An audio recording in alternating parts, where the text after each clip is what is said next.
بسم الله الرحمن الرحيم ألف لام ميم ذلك الكتاب لا ريب فيه هدى للمتقين فأما من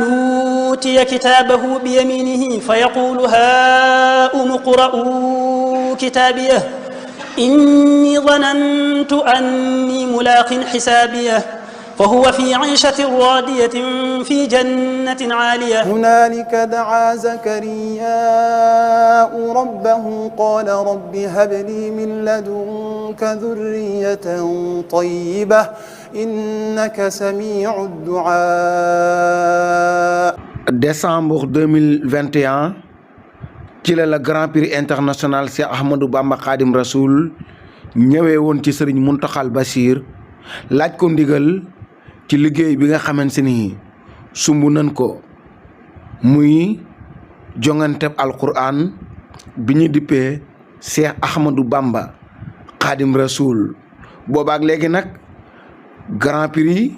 ak comité bi nga xamante ni ñoom ñoo yor liggéey bi ñu ngi continuer di liggéey ba août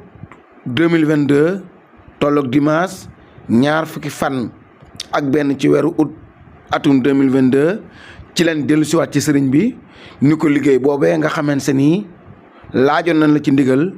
ba nga joxe ko liggéey ba yemb na ba ñeenti fan ci weeru safar atum 2022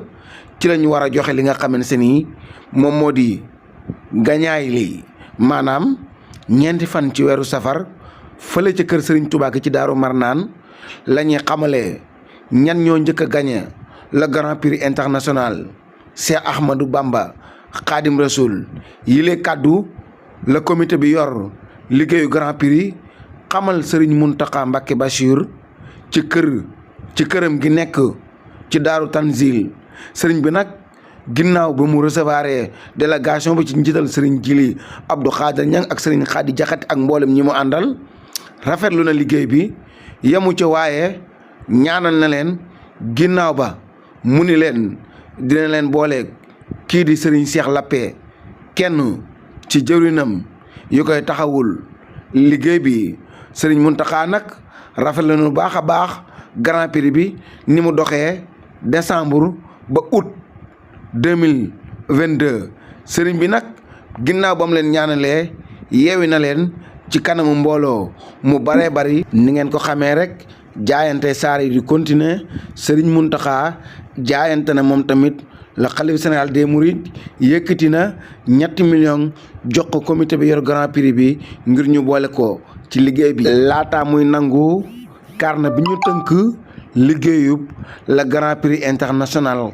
Cheikh Ahmadou Bamba Khadim Rasoul ci ay loxoom ngeen gis ko mu téye ko nii moom Serigne Mountakha Bachir. bismillahi rahmani rahim alif lam mim zalika alkitabu la rayba fihi hudan lilmuttaqin فأما من أوتي كتابه بيمينه فيقول هاؤم اقرءوا كتابيه إني ظننت أني ملاق حسابيه فهو في عيشة راضية في جنة عالية هنالك دعا زكرياء ربه قال رب هب لي من لدنك ذرية طيبة إنك سميع الدعاء.